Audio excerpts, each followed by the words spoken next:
Over the past year and a half, with all of your support, a lot of hard work, and a lot of love, I've created a YouTube drum channel that now has over 10 million views, 70,000 subscribers, and is the third most viewed and subscribed YouTube drum channel every single day. It's been an absolutely incredible journey so far, and I've learned so much.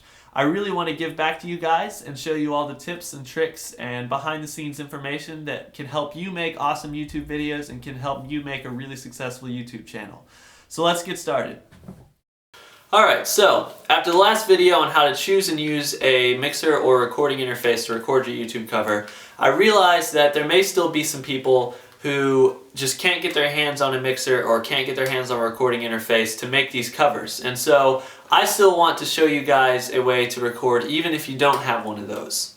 Now, there's a few different ways that you can approach it if you just do not have a mixer and you still want to record. Now, first off, what you can do is you can use the camera that you are actually recording with to use the audio from that. And that one is going to be a little bit tricky because that means you need to put the camera in a place where it's going to get a pretty good sound, but you also want the camera to be able to see you still. So, like for this video right now, I'm recording strictly off of camera audio for my voice, which normally I would use this thing right here. I'll talk about why I'm holding it in my hand in a minute. But for you to use a camera to record you playing guitar or drums or singing or anything like that, what you'll want to do is you'll want to go into the settings on the camera and turn down the mic sensitivity, especially if you're playing drums, because if you're recording drums and you have it at the normal level, unless it has some advanced technology where it automatically turns itself down, it's going to basically just overload the microphone and it's going to sound really, really bad. But if you turn down the gain on it and you turn down the volume, the sensitivity of how much sound it picks up, you can actually get a pretty decent sound from the camera. And I'll give you a demo of that in a minute. But the second thing that you can do is to get one of these. This right here is Zoom's second level mic, I believe. It's called the H2N Handy Recorder. And this mic right here could be for you a replacement to having to get a whole recording interface and all the mics and everything that you need to record with. It can also replace having to use like a digital audio workstation on your computer as well, because if you're using the sound straight out of this thing, you can sync it up with whatever camera you're using, and that's all you have to do.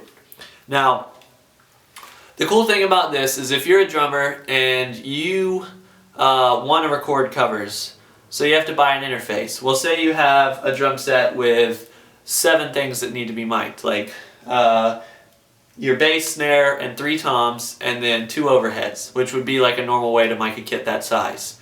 So that's 7 microphones. 7 microphones is not cheap, and to have to get a recording interface like one of these that is that has enough spots for those microphones, that's not going to be really, really cheap either. Now, they've all come down in price and they're a lot more affordable these days, but it's still not something that, like, if you don't have a good job or you don't have the ability to save up a lot of your money, then it's going to be hard for you to afford that. So that's when this comes in. Now, this thing is $180 new, and that's still a good amount of money, I understand that, but you can find it online for cheaper. You can get it used through like eBay or Craigslist or something, or you may be able to find it on sale. There's always ways to get things like this for cheaper. Like there's ways to get pretty much any sort of equipment for cheaper if you spend the time to look into finding it for cheaper. Now, what you do with this thing is you basically do like I said before. You turn down the gain. I've been recording on a mic gain of about 2 out of 10 on this microphone, and you'll hear a sample in a little bit. But that's what I record on with this thing to keep it from overloading the mic. And then you have to find a spot in the room that it can actually pick up everything from your kit very well and not get too much of one thing. Like, you wouldn't want to put it right over your hi-hats. You wouldn't want to put it right next to your floor tom or your China cymbal, because if you play that, then it's going to catch that more than it would catch the rest. And so in a second, I'm going to show you, I'm going to play a little bit, and I'm going to show you a couple positions that I would use for this microphone to get a good sound of the full kit. Now, one note is I will be playing bass drum with my left foot because I just ripped a hole in my bass drum for the first time ever. So I cannot play with my right foot right now because there's not really a drum head there. So I'll be playing with my left foot, which is why the drumming will be a little bit weird. So yeah, let's check that out. Alright, so the first spot that you could try your Zoom mic is right in the middle of your kit. Aim down at where your foot and your beater hits the bass drum. That way you'll pick up a good attack from your kick as well as get a balanced sound right and left from your whole kit in front of you. And it'll also basically pick up pretty much all of the instruments pretty evenly since it's up over the top. Now you will have a lot of crash cymbal, so you'll want to be careful with how close it is to the crash cymbals. But other than that, this is a pretty good spot to try it. Let me show you how it sounds.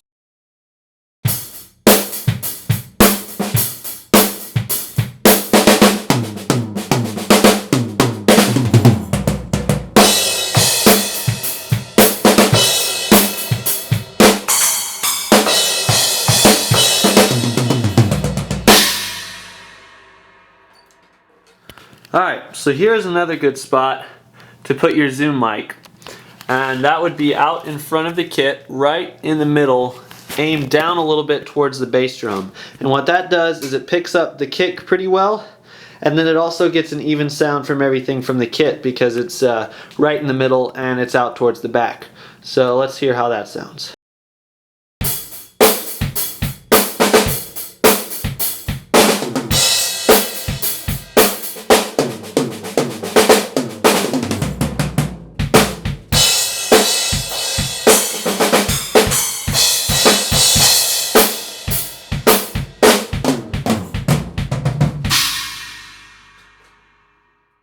A very important part to getting a really good sound using a single mic like this Zoom mic here is that your drums or guitar or whatever instrument that you're playing has to sound good before it gets to the microphone. And what that means is that on a drum set, your drums have to be tuned well. Your bass drum has to have a good sound to it, your snare has to have a good sound to it, your toms have to have a good sound to them. If it's a guitar, your amp has to have a good sound coming out of it.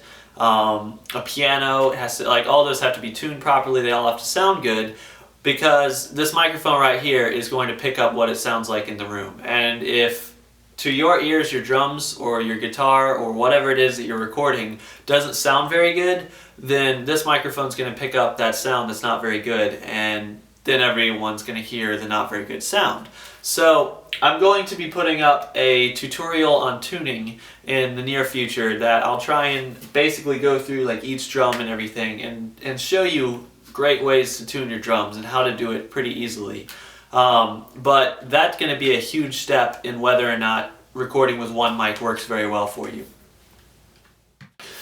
Alright, so once you've gotten a good recording using just the microphone or the microphone on your camera, all you have to do is basically just mix it up with the original track. And I'll try and talk about a way to mix something that's already a full track, sort of like coming from that camera or coming from the Zoom mic in my recording series. When I get to actually like showing the whole recording process, I'll try and show you exactly how to just sync up something like that as well.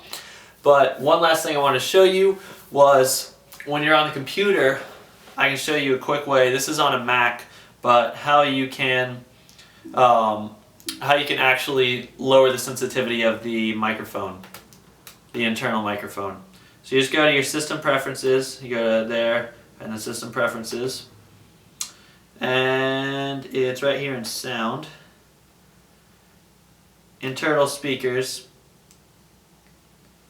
When you click input, this is the input volume of the mic, and if you look right here, it's going back and forth really fast, and that means that it's pretty loud.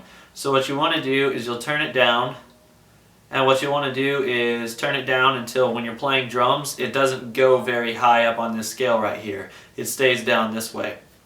You can actually use your laptop or computer to record your entire video if you'd like. A lot of laptops nowadays have HD webcams on them, and then they also have really nice microphones. So if you don't have anything else, you can always do it that way. Okay, so that was a quick rundown on how to record if you don't have a lot of microphones or a recording interface. And so you can get the Zoom mic, or you can use your camera audio, and all of that does work. So I hope that helps. I hope that's a good way to do it if you don't have a lot of equipment. And if you have any more questions, leave them below. And stay tuned for the rest of this series. I've got a lot of recording stuff coming soon, and a lot about video as well. Thanks for watching.